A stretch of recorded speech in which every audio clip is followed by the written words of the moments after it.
জনগণের জন্য আরও বড় বড় কিছু স্বস্তির খবর, স্বস্তির কিছু সুখবর আসছে।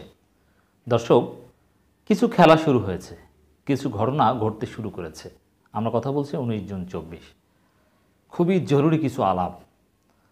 আসলে জনগণ যতটুকু স্বস্তি পাচ্ছে, রাজনীতিতে যতটুকু ভালো ভালো ঘটনা ঘটছে, 6 মাসের মধ্যেই সরকার যতটুকু চাপে পড়েছে, তা বিএনপি জামাতের ক্রেডিট খুব কম। তাতে কিছু আছে ন্যাচারাল, যেমন এই যে ব্যাংক খাত, মেইনলি হচ্ছে আওয়ামী লীগে কামড়াকামড়ি।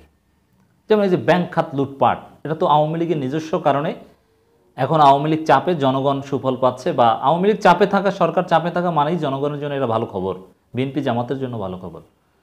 মানে আওয়ামী লীগের কর্মের ফলে জাতি কিছুটা স্বস্তি বোধ করছে না, এই সরকার বেকায়দায় আছে, টালমাটাল, বিএনপি জামাতের অর্জন নয়। তারপরে এই আনার বেনজির আজিজ এই ঘটনাগুলো, এটাও তো আওয়ামী লীগেরই কর্ম।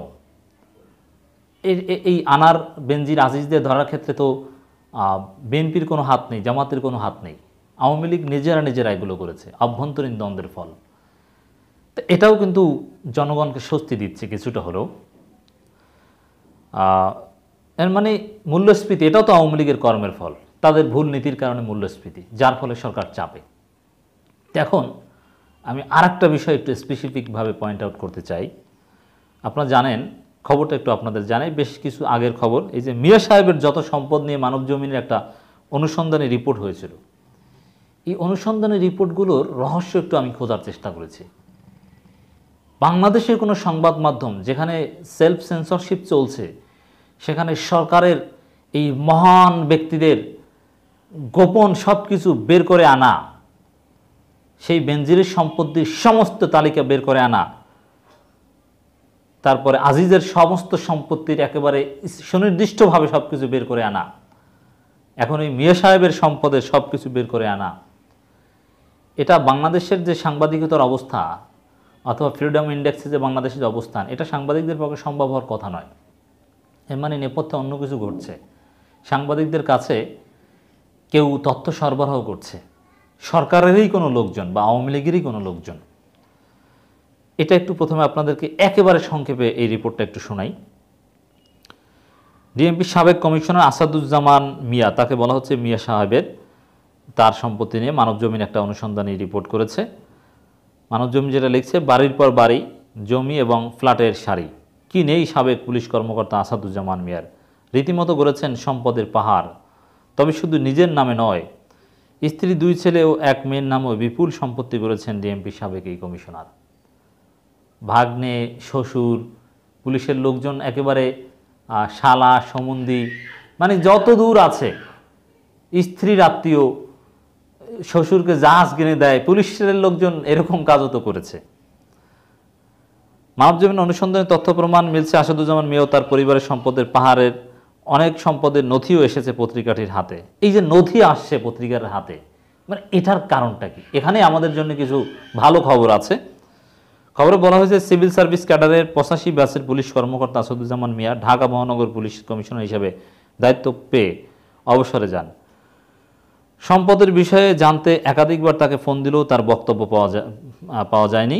এর মানে তিনিও লেজ গুটিয়ে পালিয়েছেন, এবং গণমাধ্যমে এসেছে যে তিনি, কেউ বলছেন মানে তিনি দেশ ছেড়েছেন, এটা খবর এসেছে। মানে তিনি চোর, চুরি করেছেন, ধরা পড়েছেন, তিনি পালিয়েছেন। সৎ সাহস থাকলে পালাতেন না, কারণ আওয়ামী লীগের পুলিশ, আওয়ামী লীগের আমলে সৎ সাহস থাকলে তো কিছুতেই পালানোর কথা নয়। এখন বিএনপির আমল হলে মেনে নিতাম যে তিনি সৎ থাকলেও তাকে অসৎ বানানো হবে বা তাকে শাস্তি দেওয়া হবে, কিন্তু সেরকম তো না। আওয়ামী লীগ, যিনি আওয়ামী লীগের জন্য সার্ভ করেছেন, তাকে আওয়ামী লীগ ইচ্ছাকৃতভাবে তো বেকায়দায় ফেলবে না, তার সমস্যা না থাকলে। শুধু এটা না, বেনজির তো লেজ গুটিয়ে পালিয়েছেন। বেনজিরের পালানোর আরও কয়েক ধাপ অগ্রগতি আমরা দেখতে পাচ্ছি, যেখানে বলা হচ্ছে যে সেই বোট ক্লাবের পদ থেকে তিনি নিজেকে প্রত্যাহার করে নিয়েছেন, ইমেল করেছে, কিন্তু কোথায় আছে সেটা উল্লেখ করেনি। তো দর্শক, এই যে বিষয়গুলো, যে একের পর এক আওয়ামী পুলিশের বড় বড় কর্মকর্তাদের সমস্ত গোপন তথ্য পত্রিকার হাতে আসছে, নথিপত্র সহ, একেবারে বিশ্বাসযোগ্যভাবে, এটা কোনো সাংবাদিকদের পক্ষে সম্ভব ছিল না। এমনিতে আওয়ামী লীগের বিরুদ্ধে লিখতেই সাহস পায় না ছোট ছোট পাতি নেতার বিরুদ্ধে পত্রিকাগুলো, সেখানে এই আওয়ামী লীগের মহান ব্যক্তিদের সম্পদের একেবারে নথিসহ খুঁজে বের করা, এটা নিঃসন্দেহে কোনো বার্তা দেয়। প্রথমে বলবো যে পুলিশের লোকজন, সেটা সাবেক হোক আর বর্তমান হোক, কেউ যদি কোনোভাবে জয় বাংলা হয়, এর চাইতে খুশির খবর আর জনগণের কাছে নেই। কারণ পুলিশের প্রতি জনগণ প্রচণ্ড ক্ষুব্ধ। এজন্য এই আইজিপি সাবেক বেনজিরের ঘটনায়, এই আসাদুজ্জামান মিয়ার ঘটনায়, আরও বেশ কিছু আপনাদেরকে শুনিয়েছিলাম, পুলিশের লোকজন ধরা পড়েছে। সেই জাহাজ, শ্বশুরকে জাহাজ দেওয়ার ঘটনায় অমুক তমুক, জনগণ এতে খুশি হয় বেশি। যেমন আজিজ সেনাপ্রধান কিংবা আওয়ামী লীগের নেতারা ধরা পড়লে যে পরিমাণ খুশি জনগণ, তার চাইতে পুলিশ জয় বাংলা হলে জনগণ বেশি খুশি।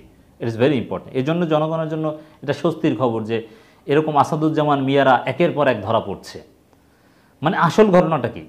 আসল ঘটনা হচ্ছে সরকার যুক্তরাষ্ট্রের সাথে ডিল করার জন্যে বা যুক্তরাষ্ট্রকে দেখানোর জন্য বা লোক দেখানোর জন্য তাদের এই দুর্নীতিবাজদের তালিকা সরকারেই বিভিন্ন পত্রিকার হাতে তুলে ধরছে, যাতে পত্রিকা সেটা নিয়ে রিপোর্ট করে।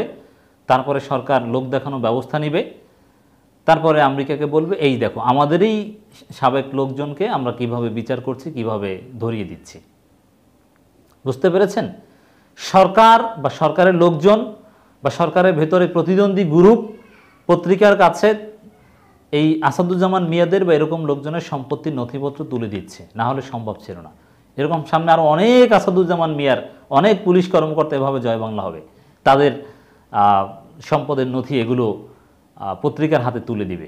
তারপরে সরকার লোক দেখানো বিচার করবে। এখন সরকার লোক দেখানো বিচার করুক আর যাই করুক না কেন, এই প্রমাণগুলো সামনে আসে, ভবিষ্যতে একদিন না একদিনের বিচার, সঠিক বিচারই হবে। এটা হচ্ছে আমাদের জন্য স্বস্তির খবর। এখন এই আসাদুজ্জামান মিয়াদেরকে সরকারই ধরিয়ে দিচ্ছে তাদের প্রয়োজনে, বেনজিরদের, আজিজদের। এখন তারা আবার রাগ হয়ে, ক্ষোভ হয়ে আরও অনেককে, বা বর্তমান পদে আছে এরকম অনেকেরটাও সাংবাদিকদের ধরিয়ে দিতে পারেন। যেমন আসাদুজ্জামান মিয়া পলাতক অবস্থায় থাকুক আর যেখানে থাকুক, তিনি চিন্তা করবেন যে আমি সরকারের জন্য এত কিছু করলাম, সরকার সুযোগ দিয়েছে আমাকে, সরকার সুযোগ না দিলে তো আর আমি এগুলো করতাম না, এখন আমাকে এভাবে অপমান করছে। ঠিক আছে, বর্তমানে কারা কী করে আমিও তো জানি, এগুলো ফাঁস করে দিচ্ছি। তো জনগণের জন্য আরও অনেক বড় বড় স্বস্তির খবর এভাবে আসবে। সাবেক বর্তমান অনেক পুলিশ কর্মকর্তাদের গোপন অনেক তথ্য দেখবেন বিভিন্ন পত্রিকায় আসছে। এটা সরকারের ভিতর থেকে অথবা এই আজিজ, বেনজির, আসাদুজ্জামান মিয়া এরাই সরবরাহ করবে। এটা সাংবাদিকতার স্বাধীন কোনো তদন্ত নয়। এটা হচ্ছে মজার বিষয়, রহস্য। অতএব দর্শক, বলা যায় যে খেলা শুরু হয়েছে। খেলা শুরু হয়েছে। আওয়ামী লীগ ধ্বংসের জন্য আওয়ামী লীগই যথেষ্ট, এবং ন্যাচারাল জাস্টিস, ন্যাচারাল পানিশমেন্টই আওয়ামী লীগ ধ্বংস হবে। এই যে আসাদুজ্জামান মিয়া, বেনজির, আজিজ, এগুলো সব আওয়ামী লীগ। এটা আলাদাভাবে দেখবেন না প্লিজ, আওয়ামী লীগ হিসাবেই দেখবেন।